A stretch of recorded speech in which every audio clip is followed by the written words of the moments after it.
A billionaire switched seats mid-flight to flirt with his mistress right in front of his wife, but when the pilot's voice suddenly echoed through the cabin, everything stopped. Passengers froze. Heads turned. Then her voice played through the speakers. What she revealed didn't just uncover his betrayal. It shattered everything he thought he controlled at 32,000 feet above the Pacific. The world felt strangely suspended in time. The hum of the engines thrummed softly beneath the stillness, a steady undertone easily ignored, but ever present like a heartbeat. Outside the oval windows, clouds sprawled endlessly, glowing, soft, surreal. But the atmosphere inside was anything but tranquil. The first-class cabin was the picture of high-end elegance. Buttery leather seats broader than some couches, dark wood partitions polished to a mirror shine, and a faint citrus scent lingering from the crew's detailed preparation. Crystal champagne flutes rested securely beside each seat. The soft clinking of silverware against porcelain barely disturbed the whispering conversations along the aisle. This wasn't silence, it was theater. Julian Bradford sat in seat 2A, legs extended, collar open just enough to seem laid back but calculated. The jet was technically leased through a front company under his luxury development empire, but he preferred to say it was his. It sounded better, especially around investors or women drawn to the idea of a man with his own jet. His slate gray suit jacket hung over the armrest, cufflinks catching light with every reach toward his whiskey. As always, it was neat, no ice to dilute. Everything about Julian's presence was curated, from the Omega timepiece on his wrist to the exact angle he leaned in his seat, relaxed but untouchable.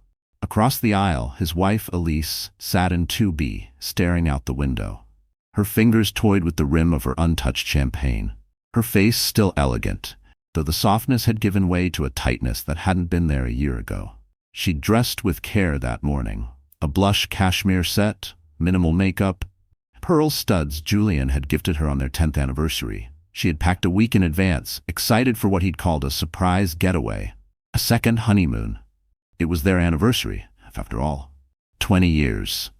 2 decades of weathering storms together, building a life most would envy, or so the press always claimed. Elise hadn't anticipated the hollowness that followed takeoff, nor the strange chill in Julian's demeanor. Since they'd boarded, he hadn't kissed her cheek. He hadn't even held her hand, just a distant nod. And now, not even eye contact. The weight of it settled over her like fog, silent, invasive. There had been distance before, sure, long meetings, lingering silences. But this was different. This was absence, sharpened by proximity. The kind of cold that didn't come from air conditioning, but from knowing someone you loved had already left the room, emotionally if not physically. Her eyes drifted toward the aisle, where the cabin crew moved with mechanical elegance. The lead attendant, a tall brunette with perfect posture, offered a polished smile as she paused beside her. "Would you care for anything else, Mrs. Bradford?" Elise returned a faint smile, one that didn't quite reach her eyes. "No, thank you." The attendant nodded and walked forward, but then paused, leaning slightly toward Julian. "May I freshen your drink, Mr. Bradford?" He looked up with a grin, holding out his empty glass. "Please, and let Morgan know I'll be joining her up front." Elise blinked. For a moment, just a moment, she'd wonder. Of course, it was always Morgan now. Her name, once meaningless, had slowly threaded its way into Elise's days. She'd started. She didn't have to turn. Elise had.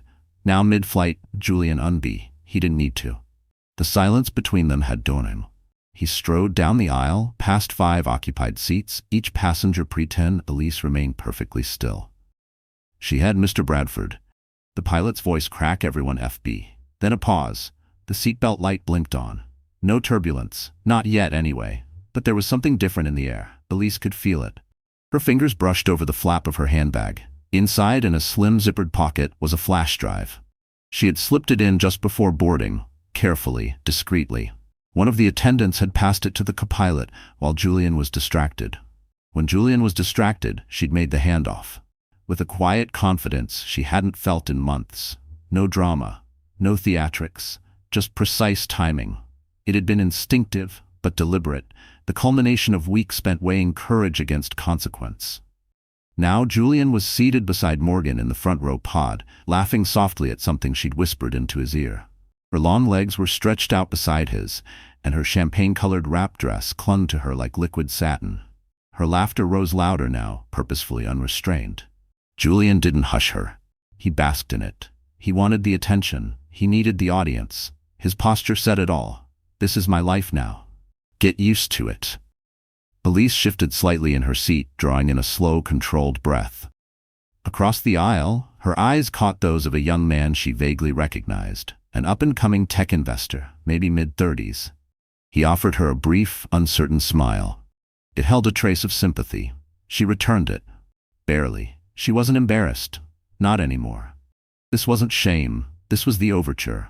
It was the first breath before a storm, the poised stillness before glass shatters. She had imagined this moment often, how it would feel, how it would look.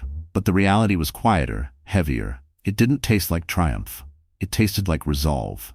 She picked up her champagne, took a measured sip, and set the glass down with the kind of poise that came from habit, not thought. The intercom crackled again. Then silence. Then another crackle.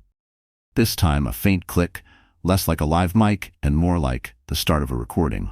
Somewhere in the background Morgan giggled again, louder than necessary. "Julian, stop," she purred, just loud enough for half the cabin to hear. "I'm not doing anything," he replied with a chuckle. "Oh, you're such a flirt," she said, her tones syrupy, performative. Elise blinked, slowly. Across the cabin, the older gentleman who'd been observing everything removed his glasses and set them on his tray table. The lights dimmed, just slightly, just enough. And then the intercom came alive again. But this time, it wasn't the pilot's voice. It was hers.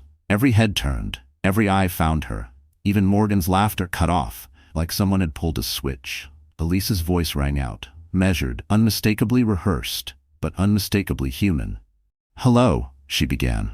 "If you're hearing this message, it means we." Julian froze, his whiskey glass tilted slightly in his grip. In fact, Elise's voice continued, smooth as silk. As of 48 hours ago, Julian Bradford no longer holds majority control of Bradford International Holdings. That transition occurred following a unanimous vote by the board. My board voted unanimously in favor of the transition. The murmurs began, low at first, uncertain, then sharper. Elise didn't move. She didn't smile. She didn't flinch. She just kept her eyes on the clouds. Morgan shifted in her seat. "What the hell is happening?" The message continued. "This aircraft is now registered to the Bradford Foundation, a non-profit dedicated to reversing the harm caused by men who build their empires on silence." Julian shot up, his chair jarring beneath him, whiskey glass slamming against the tray. "Turn that off," he barked toward the cabin crew. No one moved, not a soul. "Please enjoy the remainder of your flight," Elise's voice concluded. "And Julian, I hope she was worth it." Then, nothing. A silence so full it rang. It took nearly a minute before anyone breathed again. Julian turned to Morgan, his voice low and frantic. "Did you know about this?" She shook her head. Her mouth hung open slightly. No words came. Around them, passengers shifted in their seats. Some pulled out phones. Others just stared. Some at Elise, who sat with her hands calmly folded in her lap. She wasn't gloating. She wasn't seething. She looked free. At 32,000 feet over the Pacific, a man who thought he owned everything had just become a passenger, in every sense of the word. And the woman he left behind mid-flight? She had just taken off. Just like that. One selfish decision had detonated a chain reaction no one could reverse. But if you were in her shoes, what would you have done? Leave a comment, rate this story from 0 to 10, and don't forget to like and subscribe, because every voice matters. And every like helps us bring you more stories like this one. The sound of a fading heartbeat echoed in Elise's ears long after the message ended. Not a literal one, but the kind that lives inside a woman who spent too long silencing herself. For a moment, the cabin felt like it existed in two dimensions.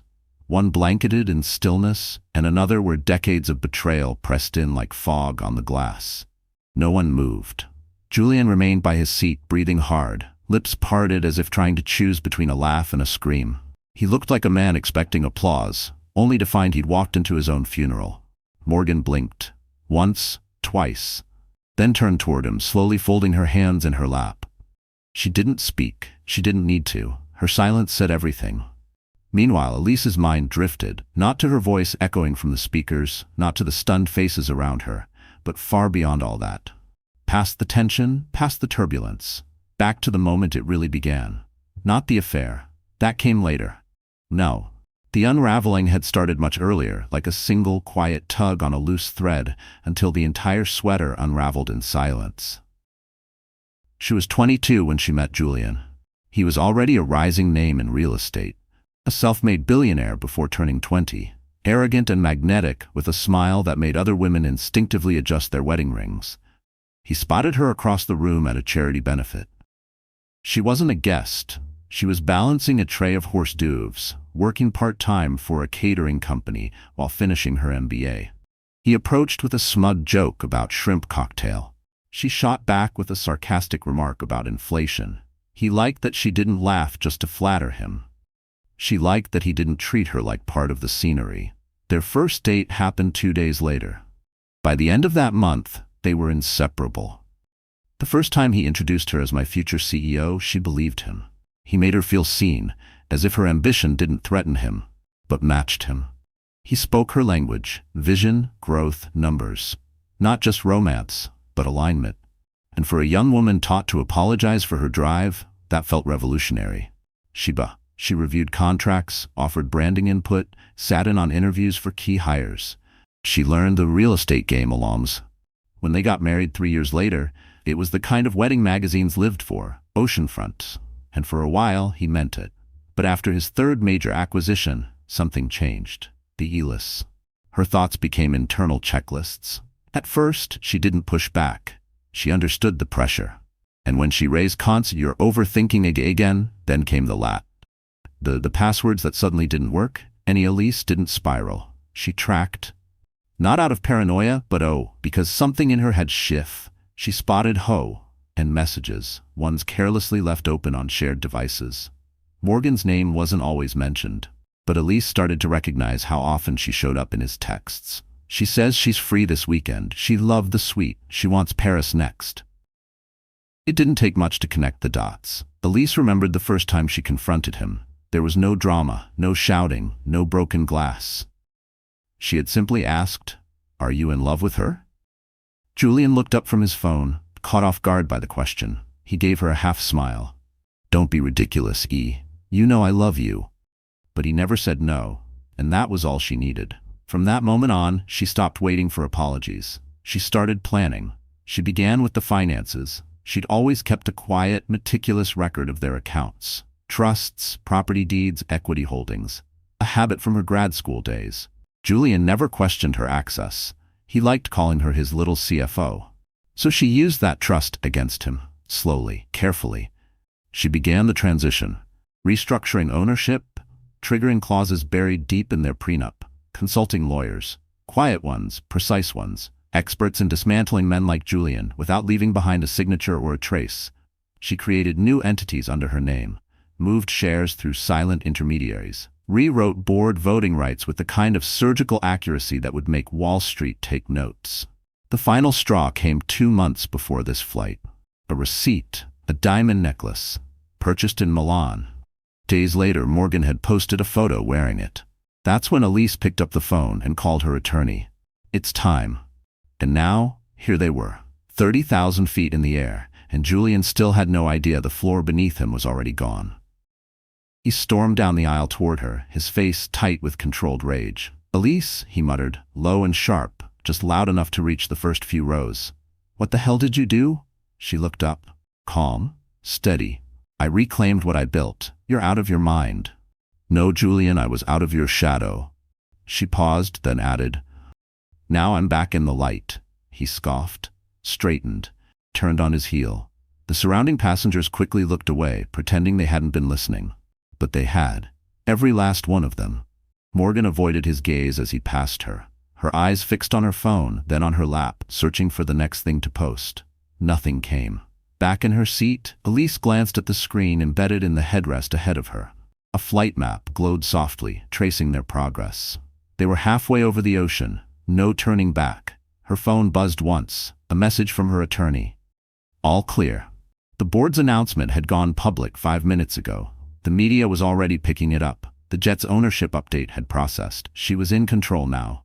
"Congratulations," the message read. Elise didn't smile. Not yet. There was still turbulence ahead. She closed her eyes and leaned back, letting the hum of the engines fill the quiet space inside her. This wasn't the end, but it had begun. The next few hours would test her, every inch of her. But she had trained for this. Not with weapons, with strategy, with patience, with the quiet belief that one day she wouldn't need to whisper her worth into the mirror. She had learned to sharpen her silence into presence, to let doubt ferment into resolve. Each late night spent invisible was now currency. Every dismissive nod from a man who underestimated her was now a receipt. She would speak it aloud, and the world would hear her. The seatbelt light blinked off. A flight attendant passed, offering refills. Elise opened her eyes. "Champ," she paused, then nodded. "Yes," she said quietly. "IA." The one who silenced herself for comf. That woman was gone, and in her claw. For the first time in a long, long while, Elise was ready to land wherever Morgan had always raced. She'd learned young that charm, after all, was more ab, and on that jet, slicing the lease was compo. But Morgan had seen women like her. Not with shouting, with silence. Over time, silence their cage. Morgan, still wrapped in the golden glow of ambition. She had been certain, until the pilot's voice vanished, until the recording began. The tremor that passed through, but it was real. She had felt Julian's hand clench beside he. She had watched the smug confidence drain from his face, like fine wine dumped unceremoniously down a drain. And now she sat alone, ankles crossed, hands full. But pretending? That was something Morgan had perfected long before this flight. Her affair with Julian hadn't started with seduction. Not really. It had started with recognition. She saw in him what she saw in her. A hunger to be seen, admired. Two mirrors, tilted just right to reflect power and emptiness in equal measure. Their first real conversation happened in the elevator at Bradford Tower, late one night. The offices were nearly empty. She'd been finishing data entry for an audit she wasn't technically trained to complete. He was there because of a fight with Elise, though Morgan wouldn't know that until much later. He'd asked what she was working on. She answered with something complicated, wanting to sound impressive. He didn't care. But he liked her voice, liked how it didn't crack under pressure. She was young, attractive, and untouched by the kind of wear time carves into women who've spent years standing beside powerful men. And when the elevator dinged on his floor and she hadn't stepped out yet, Julian invited her to join him for a drink. She didn't flinch, didn't look surprised. That was her move. The first night, nothing happened. Just wine, laughter, a few glances held too long. But she knew it wouldn't stop there. Julian liked to believe he was in control, but his addiction to being admired made him careless. Within a week, he was sending gifts, small at first. A coffee delivered to her desk, a sleek designer pen she never asked for. Then came the dinners, the driver waiting curbside, the last-minute business trips that just happened to include reservations for two. When she asked about Elise, he shrugged. "She knows what this life is," he said once, as if marriage were a transaction, not a vow. "She's used to it." Morgan didn't press. She didn't want to hear about Elise's sacrifices, or her years at his side helping build the empire he now flaunted. That was history. Morgan didn't care about foundations. She was chasing skylines. Over the next several months, she became Julian's shadow in private and his mystery in public. He introduced her at galas as part of acquisitions, though she'd never worked a deal in her life. He brought her into meetings, but never let her speak. She didn't need to understand the numbers. She just needed to look like his future. And she did, perfectly. Her wardrobe changed. Fast fashion gave way to designer labels. Her hair was always styled, nails manicured, glossy. She studied powerful women, mimicked their poise, their tone, their measured stillness. But there was one thing she lacked. Respect. Not that it mattered. Not then. She was on private jets. She was photographed. She was next to Julian, and Julian promised her everything. When he invited her on this anniversary trip, she knew what it meant. He was done with Elise, ready for change. He'd told her so 2 nights earlier, while they lay tangled in bed. "This trip will shift everything," he whispered, brushing her hair from her cheek. "Once we land, it'll be different." She believed him. She had to, because she had already quit her job, signed the NDA, leased a penthouse she couldn't afford alone, cut ties with old friends who warned her she was temporary. She had burned bridges for this man. But now Now she sat in a cabin where every passenger had just witnessed Elise deliver a masterstroke, cloaked in poise. And Morgan's certainty cracked. She wasn't naive. She knew the sound of a woman who hadn't been crying, who had been planning, who had been waiting. Morgan, for all her beauty, for all her studied charm, had been a pawn. Pretending to be a queen, she glanced at Julian, now standing at the front of the cabin, whispering furiously to a flight attendant. His jaw clenched, his gestures sharp. This wasn't the composed Tycho. This was a man unraveling, thread by thread. His authority no longer fit him. Like a suit one size too small, it constricted under T. And instead she opened a photo filled the screen. A self, her lips pressed to Julian's cheek, his hand resting casually on her thigh. The caption, jetting into the future, still blinking. She'd never posted it. What fueled Elise's voice echoed in her mind, not from the flight announcement, but from months ago. A company holiday party. Morgan had made awkward small talk, glowing in a designer gown she could barely afford. She'd complimented Elise's necklace, saying something trivial about pearls being timeless. Elise had smiled. Morgan hadn't. She thought Elise was just being elegant, polished. But now, those words, she did now. Across the aisle, a businessman adjusted his headphones and took growth. They weren't just witnessing a scandal. They were wreck. Allegiances where S-Power had just traded hand. Julie. We land in 2 hours, he snapped. Morgan tilted her head. He didn't answer. You said everything. He glanced at her, but not with affect, not with certainty, with P. I'll fix it, he muttered. How? Silence. He looked away, and in that second, Morgan understood something that shook her deeper than Elise's see Joel. Not one step he had always assumed the world would follow, but this wasn't a boardroom, and Elise wasn't a trophy. But the world didn't bow. And the right woman? She was 30 feet behind him. Sigh. Owning the sky. Julian thought Morgan set her phone, folded her arms. She wasn't crying, no, but the burn rising in her throat warned her. Everything she'd built was about to crumble, not hat. Her phone buzzed. A message from a stylist she used in LA. Saw the clip. Yikes, call me if you need PR? She didn't reply. 2 rows behind, someone laughed softly. She didn't turn to see who. She didn't need to. The mask had cracked, and no filter in the world could fix what was coming next. The cabin lights flickered gently as the plane began its slow descent across the vast blue stretch of the Pacific. The sun, now halfway dipped into the horizon, cast streaks of golden light through the windows, bathing the. It should have been the kind of afternoon that marked the pinnacle of an exclusive escape. Expense instead, it had a vibe. And somewhere between the fizz of champagne, the muted whispers, and the heavy Elise Bradford sat, her heart oddly still. She wasn't numb. No, she fell. Every breath, every glance. But unlike before, when emotions might have surged uncontrollably, her feelings now flowed with discipline. It was pain, yes, but no longer chaos. It was control, hard-earned and sharpened. She felt it, the way of toss. From the corn he had returned to Morgan's side, but the air around him had shifted. His pause. Morgan sat at a careful distance, her mic. The rules had changed, but only Elise knew exactly when the game had turned. It was month. Julian had canceled din. She sat alone at a rooftop restaurant, untouched risotto cooling in front of her. A quiet voice from behind. You're Elise Bradford, aren't you? The woman she introduced herself as Margaret Lane, a retired corpo. They talked, one of those rare conversations for the first time in weeks. Eventually, they touched on marriage. Power. Margaret of legal loopholes no man ever. Elise listened. She said little, but inside something flickered. That night, back at her hotel, she sent Margaret an email. And that was the first domino. The next several weeks became a quiet whirlwind beneath a perfectly polished surface. Elise began scheduling private meetings under the pretense of charity work. She sat with advisors, attorneys, and financial strategists. She pulled out their prenuptial agreement, an outdated document drawn up at Julian's insistence early in their marriage, written with the assumption that Elise would remain forever in the role of wife and mother.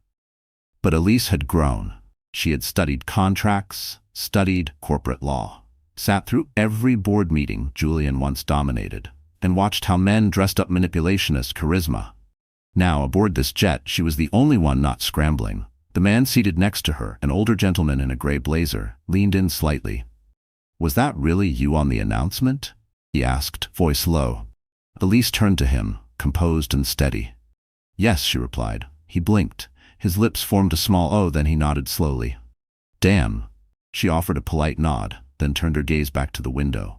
Outside, the clouds stretched below like an endless sea, vast, indifferent. Just like power. Up front, Morgan stood and made her way toward the lavatory. She paused beside a flight attendant and said something.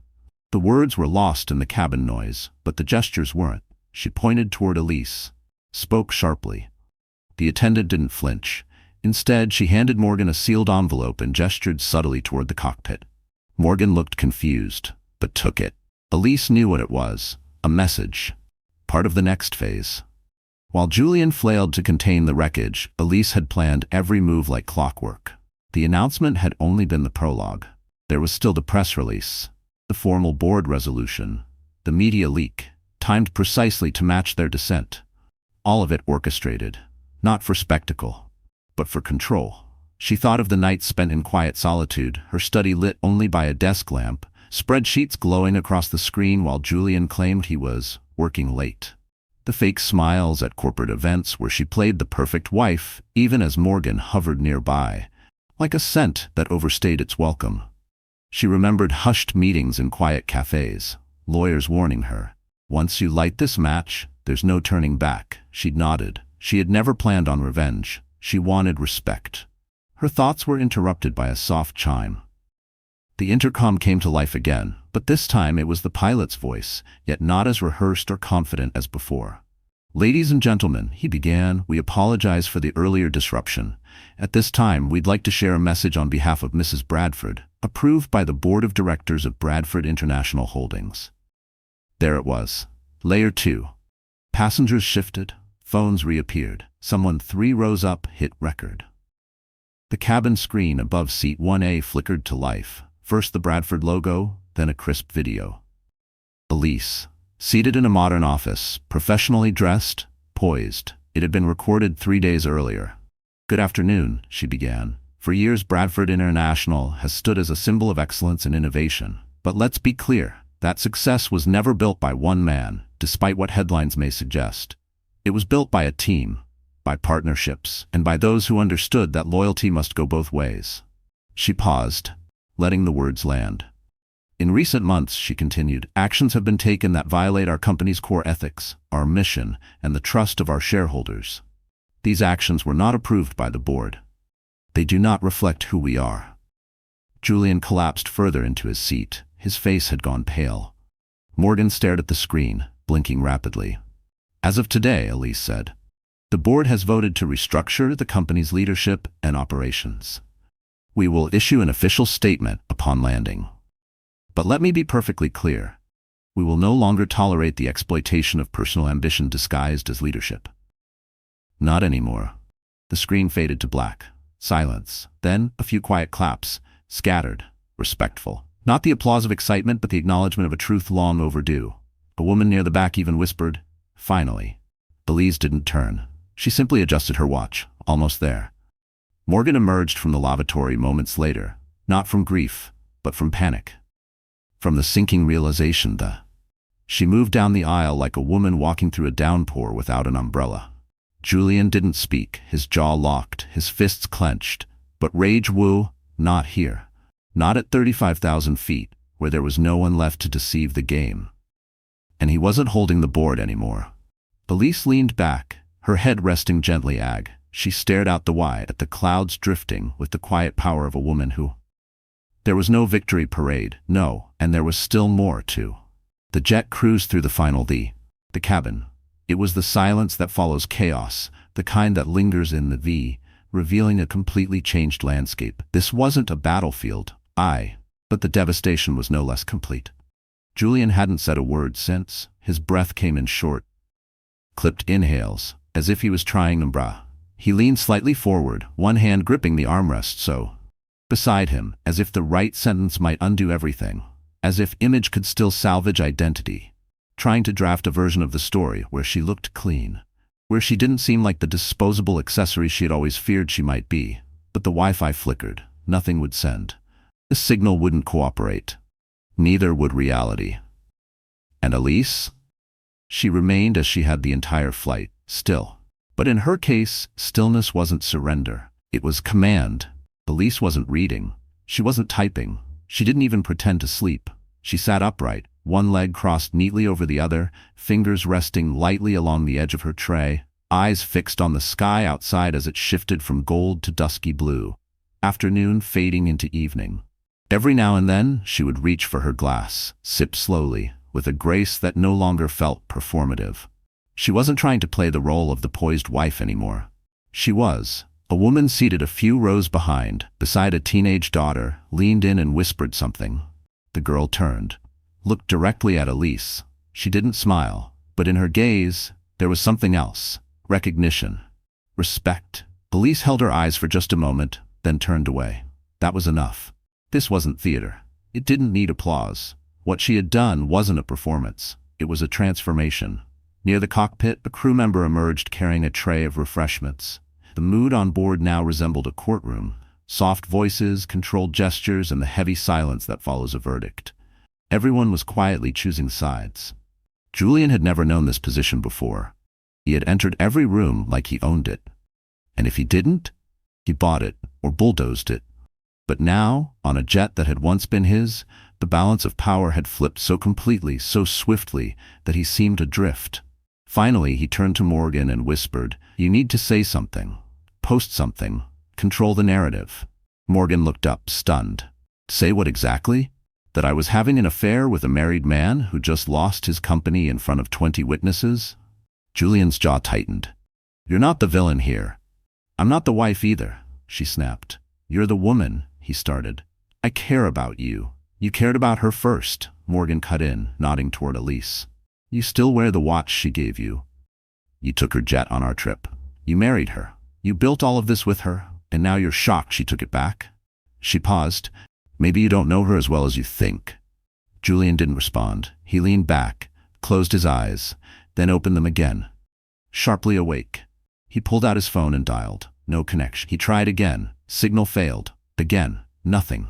Abruptly, he stood and walked toward the back of the aircraft. He ignored the glances that followed him as he stepped into the narrow galley corridor.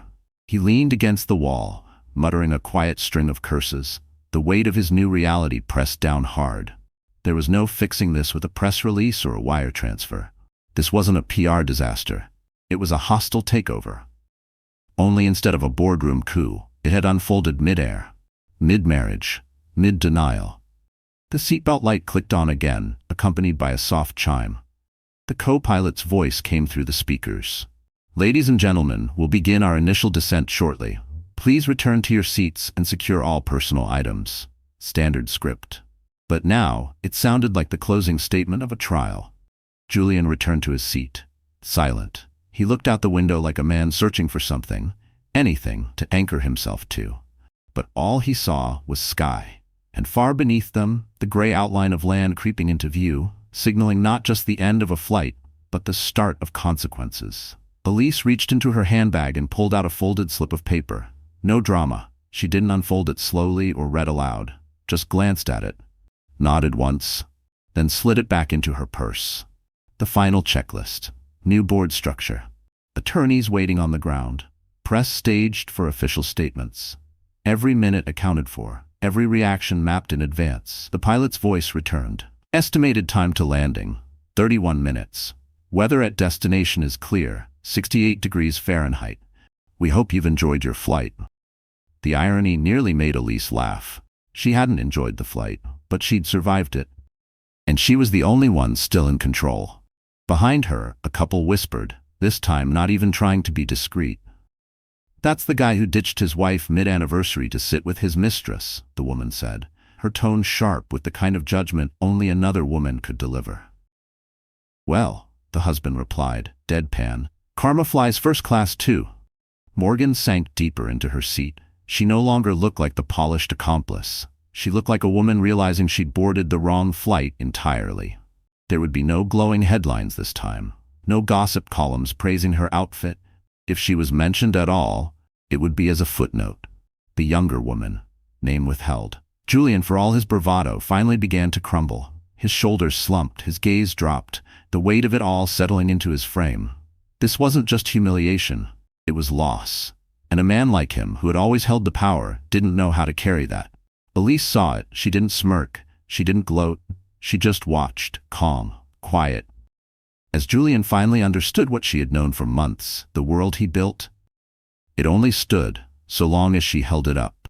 And the moment she let go, it all came crashing down. It collapsed. The landing gear unfolded with a metallic clunk. The cabin shifted slightly as the jet tilted into its descent, seatbacks upright, tray tables locked, phones off airplane mode. Everyone was preparing to land. But Elise, she was preparing to arrive. That difference meant everything. The wheels struck the tarmac with a jarring thud, a sudden jolt that shattered the pressure in the cabin like a pin bursting a balloon. Bodies shifted instinctively, but no one spoke. Through the oval windows, a private hangar came into view. Its glass and steel gleaming in the amber of late-day sun. The exterior was peaceful, even beautiful. But inside the cabin, emotions churned in a tense, wordless silence, the kind that follows verdicts or funerals. Julian sat motionless, jaw clenched, staring forward. Morgan clutched her handbag with both hands, her shoulders rigid, eyes locked on the front, willing herself invisible. Her knuckles were white against the soft leather of the strap, like someone bracing for impact she already knew was coming. Elise, by contrast, sat in stillness, not cold, but composed. There was warmth in her presence, but not the kind born of affection. It was the warmth of a hearth that no longer needed to invite anyone in. The warmth came from assurance, from clarity. She didn't look victorious. She looked complete, as if something within her had finally clicked into place, not with joy, but with quiet finality. The aircraft coasted gently to a stop, wheels humming along the concrete until it reached the private jets. A fleet of black SUVs waited near the building, along with a small group of impeccably dressed professionals, clipboards in hand, murmuring into Bluetooth earpieces. The Bradford International logo gleamed on two of the vehicles. Everything was just like Elise's entire plan. No chaos, no ski. Every move accounted for before the jet ever left the runway. She had envisioned this moment, not a soft chime in no-on. The silence held, punctuated only by the whisper of air through the vents and the soft rustle of someone reaching into the overhead compartment. Then the flight attendants moved. Smiles voices polite, directing passengers. It was meant to feel ordinary, but nothing about it. Julian stood first. He adjusted the queue, pulled down his jacket and wall. He didn't glance at Ellis, didn't speak to Morg. The man who had once owned every room now walked through it like a visitor in someone else's narrative. His foe. He reached the stairs. The door opened. A rush of warm coastal air swept through, brushing against him like a truth he could no longer outrun. He stepped onto the tarmac, toward the waiting SUV. But the driver didn't move. No one opened the door for him. They simply stood, waiting for someone else. That someone was still seated calmly at the rear of the aircraft. Morgan rose slowly, hesitant. She gathered her coat, adjusted her sunglasses, even though the sun was already dipping low behind the hangar. Then followed Julian. 3 paces behind. She glanced back once, reflexively, but when she saw Elise still composed, still unmoved in her seat, she looked away quickly. There was shame in her eyes now, quiet but unmistakable. Not just for what had happened aboard the flight, but for everything she had wagered on a man who'd never once hesitated to use her, discard her, and set her up for a fall far steeper than anything he himself would ever endure. Outside, a camera shutter clicked. Then another. There weren't many reporters. Elise had made sure of that. But there were enough to capture the transition, to record the moment power moved from assumption to intent in crisp, high-resolution frames that would be online within the hour. Julian saw them. He paused, glanced toward the hangar, then looked down. No press conference, no statement, just silence. And then Elise stood. She adjusted her blazer, reached for her handbag, and walked down the aisle. Each row she passed, passengers leaned subtly away, out of respect, or maybe awe. No one spoke. A few nodded. One woman whispered, "Good for her," to her husband, who nodded silently in return. When Elise reached the exit, she didn't hesitate. She descended the stairs with calm, deliberate grace. The coastal breeze tugged gently at the hem of her blazer. On the tarmac, a sharply dressed executive stepped forward. Her new chief of legal. He extended a leather folder toward her. "All signed," he said, his voice low. "Transfers complete. Press is already picking it up." "Thank you, Martin." Elise replied evenly. The board? They've issued statements to all key stakeholders. She nodded, then turned to face the fleet of SUVs. One driver stepped forward, held open a door. For her. Not for Julian. Not for Morgan. Just her. She stepped in without hesitation, but not before one final glance. Back toward Julian. He was watching her. Of course he was. His expression hollow, the look of a man who had run out of lines in a play he thought he wrote. No plea, no rage, not even sorrow. Just emptiness. As if he finally understood, he was not the hero, not the villain, just a subplot. Inside the SUV, Elise pulled the door closed behind her. The world outside faded beneath the soft thud of muted glass. Martin spoke into a headset up front. The driver adjusted the airflow. The temperature was perfect. Elise didn't look at Julian or Morgan. She looked ahead, toward the horizon, toward the sky. She had crossed the line, with nothing but a voice and a plan. Moments later, the SUV pulled away from the tarmac. Others followed. In the rearview mirror, Elise caught a final glimpse of Julian. Still standing there, surrounded by silence, and a version of his life that no longer belonged to him. Then she turned away. They drove through a side gate of the private terminal, bypassing the main entrance entirely. Inside her purse, her phone buzzed again. A cascade of notifications lit up the screen. News alerts, stock updates, emails from reporters. She didn't read them. Not yet. She would later. She had time now. Elise leaned her head back against the smooth leather, closed her eyes, and released a slow, steady breath. No chaos stirred within her. No panic, no regret. Just clarity. It wasn't relief. It was reclamation. A moment so still, so precise, it felt sacred. Her assistant would already be at the hotel, with the finalized paperwork waiting. There would be a stakeholder call with London that evening. And later, a charity gala. Only now she wouldn't be attending as someone's guest. She would be the keynote speaker. Next month? The launch of her own initiative, focused on ethical corporate leadership and mentoring women in business. She had plans. None of them included piecing together a man who only knew how to break. Back on the jet, Morgan looked at Julian. Rez, are you gonna say anything? And maybe for the first time, that was. Because sometimes words done, they only show how long it took. In that pause, filled only with the L. The skyline shimmered outside the high dusky gold bathed the city. Its reflection danced as she stow, no longer dressed for battle. The fight was over. And now, in its aft, a new weight settled in. Not the burden of exhaustion, but the quiet, unfamiliar density of victory. Everything she had once dared to imagine, alone, in silence, night after night, had unfolded in front of strange 30,000 feet above the ocean. And it had landed. Perfectly. The headlines were just begin. The board had released their statement. The legal transfers were certified. Julie, the jet, the comms T, the corporate account, all reassigned, all sealed. All. She took another sip of water. The suite behind her remained still. Her assistant had left 20 minutes earlier, promising to return in the morning with a final press schedule and an updated itinerary. Elise had barely spoken since stepping out of the SUV. She hadn't needed to. Her presence was enough. She didn't need to speak. Not yet. And honestly, she hadn't decided if she wanted to. The silence now wasn't hollow. It was earned. It was the kind of silence that followed the reclaiming of something that had once been hers and had never truly left her. Across the suite, her phone lit up again. Buzzing. More alerts. Messages from former colleagues. Congratulations from board members. Even a few hesitant voicemails from mutual acquaintances, unsure now where their loyalties should lie. She let them sit. They weren't urgent. They weren't necessary. Because this story, it had never been about them. It was hers.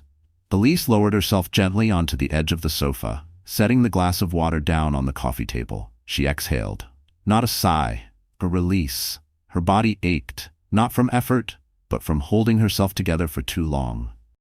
Finally, she allowed herself to unfold. She untied her hair from the knot it had been in for hours, ran her fingers along the back of her neck, leaned forward, elbows resting on her knees. For a moment, the full weight of the day pressed down. But it didn't crush her. She'd carried heavier. The years had forged resilience in places no one could see. Early sacrifices, sleepless nights, coaching Julian through missteps and disappointments, only to watch him wear success like a tailored suit, never acknowledging the seamstress. She'd once believed it was all part of partnership. that their bond meant more than the validation he sought from the spotlight. But the light had always favored him, and when it finally shifted, it burned. A soft knock tapped at the suite door, polite, almost unsure. Elise rose, calm, not startled. She crossed the room, checked the monitor, old habits, and opened the door. A hotel staffer stood outside, arms full of neatly wrapped parcels. "Delivery from Mrs. Bradford," he said respectfully, "from various senders. Flowers, letters, documents." She stepped aside. "Thank you." He placed the items gently onto the entry table. "Anything else you need tonight, ma'am?" She gave a brief, composed smile. "No, thank you." He left quietly. She locked the door behind him, then stood for a moment, simply staring at the gifts. An opulent floral arrangement came from a law firm she hadn't worked with in over a decade. Another box bore the logo of a luxury brand Julian had once failed to partner with. The letters, folded neatly in gold-trimmed envelopes, bore the signatures of many hands. Some offered support. Some asked for access, introductions, opportunities. She didn't open them. Not yet. Not out of dismissal, but because she already knew what they would say. Power attracts. It always had, but it was one small envelope, no return address. That caught her attention. She reached for it, broke the seal, unfolded the single sheet inside. No signature, no sender, just one typed sentence at the center. "Not every woman has the courage to land the plane. You did." She read it once, then again, a third time, and slowly a smile came. Not triumphant, just knowing. She set the note down, returned to the sofa, lifted her glass. Downstairs, in a much smaller, far less elegant suite, Julian sat slumped in an armchair that didn't fit him. The lighting was dim, just a lone floor lamp casting long, empty shadows. Scattered across the room, missed calls, unread messages, news alerts from publications he once had on speed dial. Now, they weren't answering, they were writing. About him. Photos of him stepping off the jet, defeated. Flanked by a mistress whose name the press hadn't printed yet, but whose image had already flooded every timeline. No one spun it in his favor. Not one headline, no redemption arc, no sympathy, just variations of the same cold truth. Westwood Empire falls mid-flight. He reached for a whiskey bottle, unscrewed the cap, drank from it. No glass, no ice, no performance, just reality. Lana? Gone. Not gone, but not there. She'd checked into a different hotel under a different name. She hadn't answered his last 3 texts. Her silence wasn't like Elise's. Elise's silence weighed. Lana's? It was just absence. And Julian didn't know which felt worse. He replayed the moment in his head. Elise's voice through the cabin speakers. Composed, elegant, immovable. She hadn't just exposed him, she'd reset the stage, not as a wife betrayed, but as a CEO. As a woman who built the kingdom while he pretended to rule it. She didn't scream, she didn't plead, she didn't even face him. She just erased him, like a bad line of code patched out in one clean update. And now? Here he was. In a borrowed suit, in a downgraded room. No press team, no plane, no narrative. Just a man with a name, and nothing left beneath it. In another corner of the city, Elise stepped out onto her suite's balcony. The night air was cool, gentle, brushing against her skin like a promise. The skyline shimmered in the dark, a constellation of man-made light. Once, it had meant power, prestige. Now, it looked delicate. She closed her eyes, inhaled deeply, not thinking of the flight, but of the journey, of the years, the compromises, the dismissals, the quiet cuts and overlooked bruises. Dinner parties where she was Julian's wife, never Elise. Boardrooms where her strategies became someone else's credit. The expectation to smile, to stay composed, to be silent, even when silence hurt. All of that had brought her here, but none of it defined her. The silence she endured, it was gone now, and in its place, something new, something hers. This silence, the silence she had designed, was peace. The next morning arrived quietly. No dramatic lights spilling through the windows. No cinematic thunder rumbling in the distance. Just a soft, endless gray sky hanging over the city, as if even the clouds were holding their breath. Elise woke early, not from anxiety, not from pressure, but because she'd trained herself to meet days like this with focus, not frenzy. She moved through her routine in silence, cool water on her face, a navy blue tailored suit, a single gold pin at her lapel, her hair swept into a sleek chignon. Her heels echoed faintly as she crossed the suite floor toward the mirror. She paused, not to admire her reflection, but to align it. This wasn't about vanity, it was about readiness. And today, required nothing less. Downstairs, her driver waited, standing by the sleek black sedan that had effectively become her mobile office for the past 6 months. As she stepped inside, she gave a quiet nod to Morgan, already seated in the back, a tablet resting on his knee. "The board is assembled," he said without preamble. "We begin in 40. Press is circling, but access is locked down." Elise nodded, eyes watching the blur of the city through tinted glass. "What's the sentiment?" "Overwhelming support," he replied, "but some confusion. They want to know what comes next." She gave a faint, unsmiling curve of her lips. "That's why I'm here." The Bradford Holdings tower rose above the skyline like a monument to ambition. 47 floors of glass and steel. Once imagined by an architect, Julian had flown in from Berlin because he liked the aesthetic. He demanded the curved silhouette, the 360-degree boardroom view. It had once struck Elise as indulgent. Now, it felt poetic. They entered through the executive entrance, avoiding the lobby, where press waited behind velvet barriers. Security ushered them swiftly to a private elevator. Within seconds, they were rising. Morgan scanned his notes, but Elise said nothing. There was no need to rehearse. Every word she was about to deliver had been crafted and refined in her mind for months, not as a speech, as a blueprint. When the elevator doors opened, the top floor welcomed her with cool elegance. Dark wood panels, soft lighting, and the low hum of powerful people preparing to talk about other powerful people. The boardroom door stood open. Inside, a long pane of glass masquerading as a table reflected the skyline of Chicago. Around it sat 12 board members, men and women Elise once served coffee to in her earliest days. Back then, they'd smiled politely, assumed she was the executive wife who'd nod, listen, then exit quietly. Now, they stood when she entered. They didn't have to, but they did. "Good morning," Elise said, walking to the head of the table. "Good morning, Miss Bradford," replied the chairman, a man named Grant Holloway. His allegiance had once leaned heavily toward Julian. His voice was neutral, but his gaze, curious, laced with a respect he hadn't shown before. Elise took her seat, folded her hands on the polished table. "Let's begin." The next hour unfolded like a chess match. But Elise made every move with calculated control. She walked them through the transition of leadership, not just a legal shift, but a shift in values. She addressed the blind spots of the past, Julian's excess, the mismanagement, the ethical erosion. She didn't attack him by name, but she didn't protect him either. She laid out facts, numbers, trends. Every slide Morgan projected reinforced her narrative with hard evidence and strategic vision. No sentiment, just conviction. Midway through, one board member cautiously raised a hand. "And Julian," she asked, "will there be a statement, or some form of retirement?" Elise held the moment, then replied, "There will be no statement, no tribute. He made his decisions, we're making ours." A beat of silence, then nods. The vote was called, unanimous.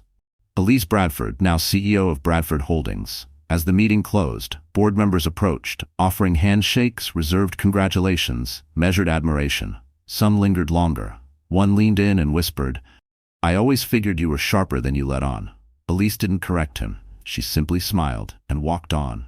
Back in her private office, a space she had quietly redesigned weeks ago, in preparation, she sat at the walnut desk, stared out at the skyline, no longer a symbol of someone else's empire, now her own. Morgan stepped in, a tray with black coffee and a manila folder. "From legal," he said. "Final confirmation, Julian's access is entirely revoked. No longer a signatory, no travel privileges."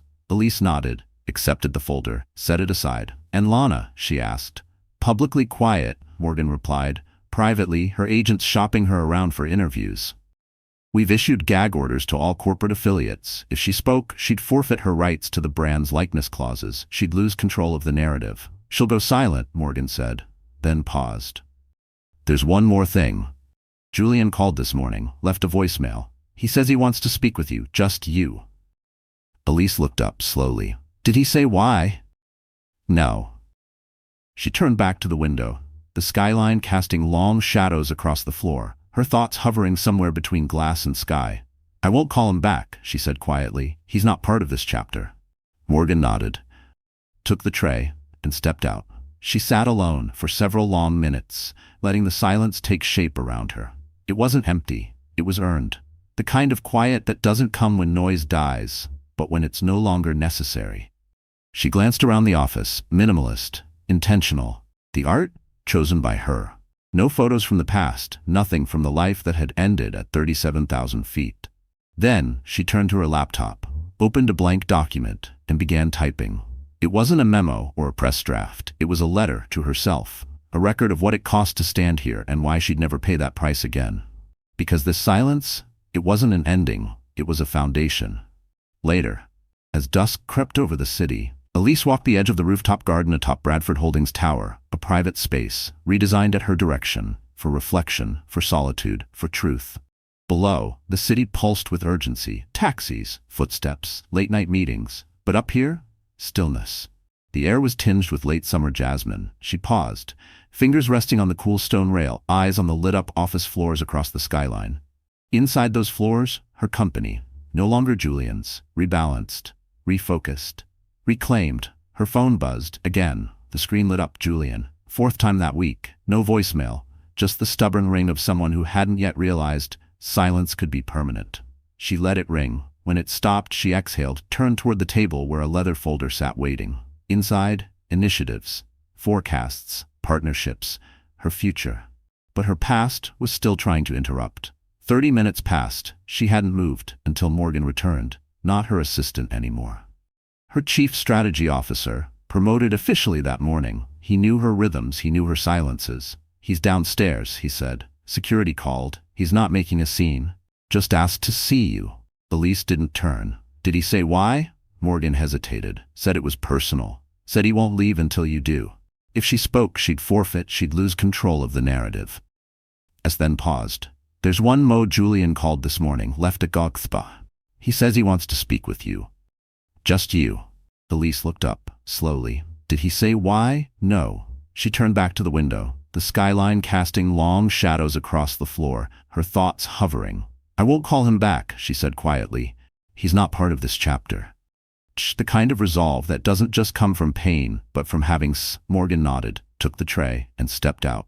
She sat alone for several long minutes, letting the silence take strength. It wasn't empty, it was earned. The kind of quiet that doesn't come when noise dies, but when it's no longer necessary. She glanced around the office. Minimalist, intentional. The art, chosen by her. No photos from the nothing from the life, every detail of then. She turned to her laptop, opened a blank document, and began typing. It wasn't a memo or a press draft. It was a letter to herself. A record.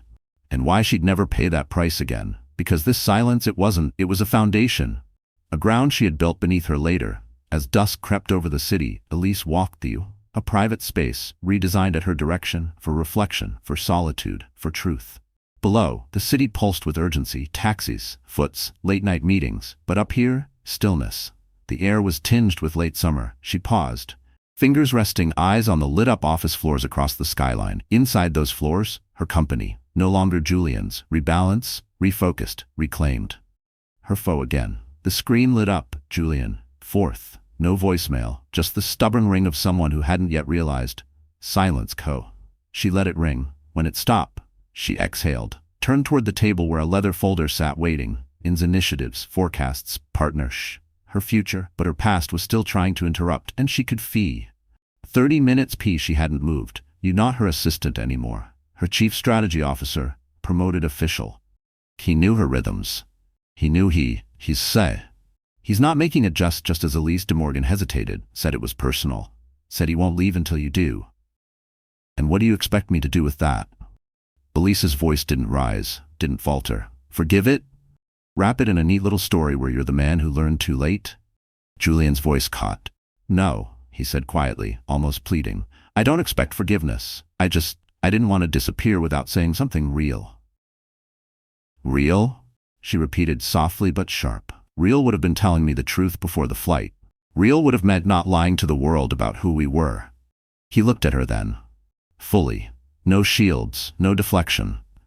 You were the best part of my life, he said, and I never deserved you. Elise's jaw tightened. But she didn't look away. You're right, she said. You didn't. And for a long time I thought that was my fault, that maybe I wasn't enough, that I hadn't done enough.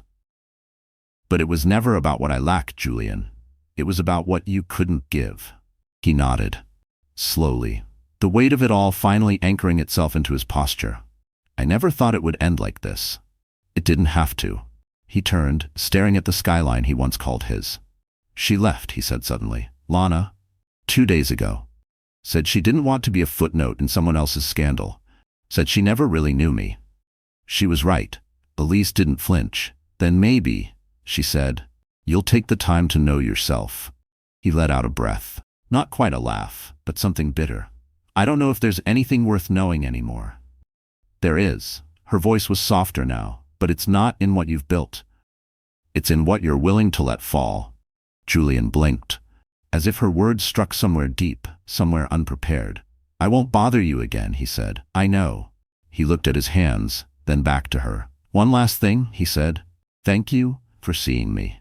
She didn't say you're welcome. She didn't say goodbye. She just gave a single, precise nod. He turned, walked back to the elevator, his steps muted, and he didn't look back when the doors closed. Elise turned back to the railing, picked up the folder she'd left earlier, and looked out as the sky shifted from blue to violet. Evening settling. The garden was quiet again, but it wasn't the quiet of regret or abandonment. It was the silence after the last conversation, when there was nothing left to say, only peace. Now her image graced the covers of global finance magazines, Leaders More. Instead, she focused on what mattered, using her platform to shape what came next, not to explain what she had done. On a warm Friday morning, Elise entered the auditorium at the Bradford Foundation. The backstage, Morgan adjusted his tie, eyes glued to the notes on, and Elise gave a small wry smile. Tell security's tight, he added. Media is screened. Everyone cleared. I'm not worried, she replied, Her words weren't bravado. They were a truth earn. Morgan gave a short chew. She closed, letting the old voices surface. Fear of judgment, fear of ambition being call, but they no longer held her hose. And then, like a wave that never reached the shore, she let them recede. When she stepped on to the stage, the lights didn't blind, they welcomed. The applause swelled, not thunderous but full of something real. It wasn't the sound of fame, it was the sound of recognition. She reached the podium. No notes, no teleprompter, just her.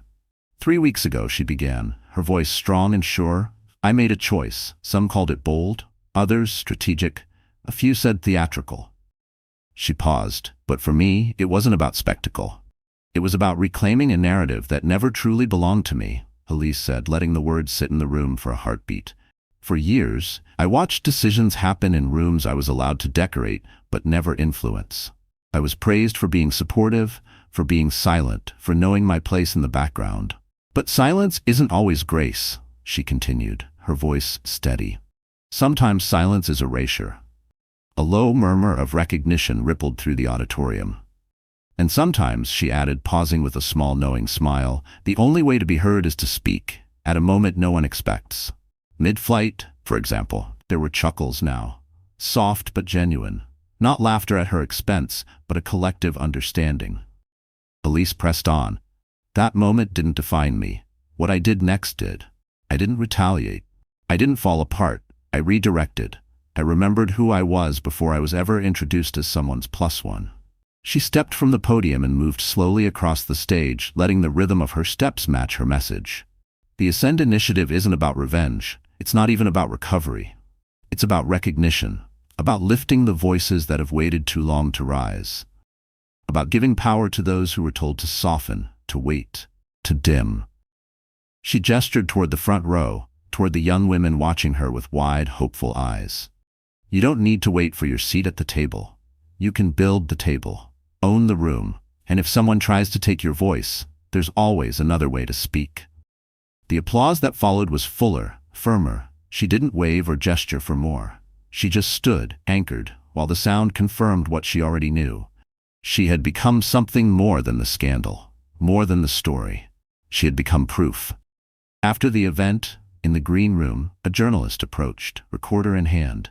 You said this wasn't about revenge, she began. But is there satisfaction, knowing the world saw what he did? Elise gave a small, thoughtful tilt of her head.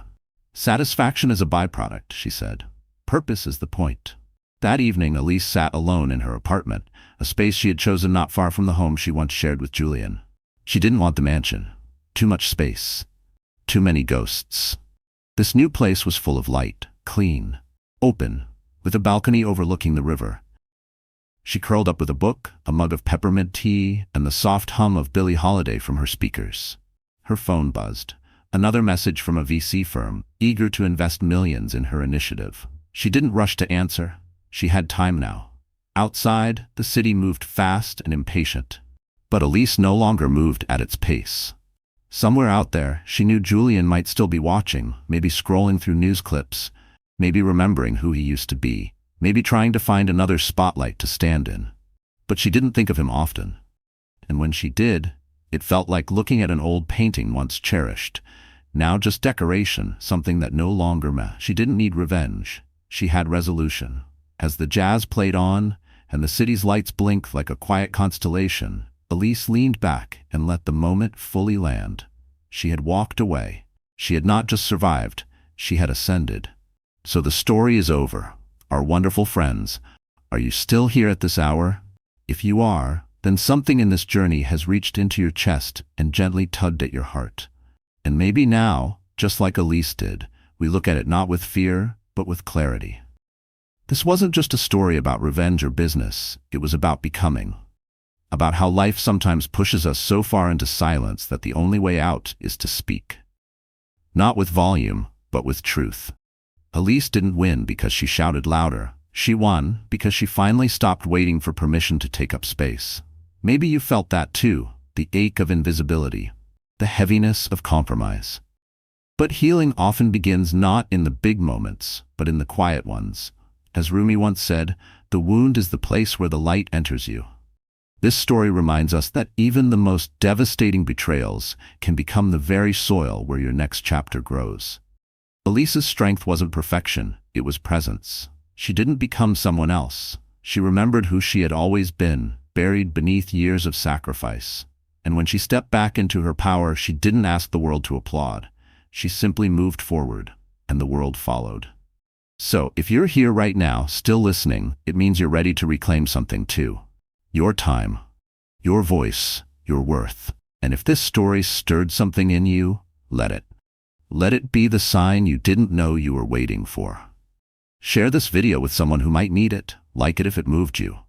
And subscribe, because there are more stories coming, stories that remind us we are not alone in our quietest battles. Because healing doesn't always roar. Sometimes, it simply whispers, you are more than what broke you.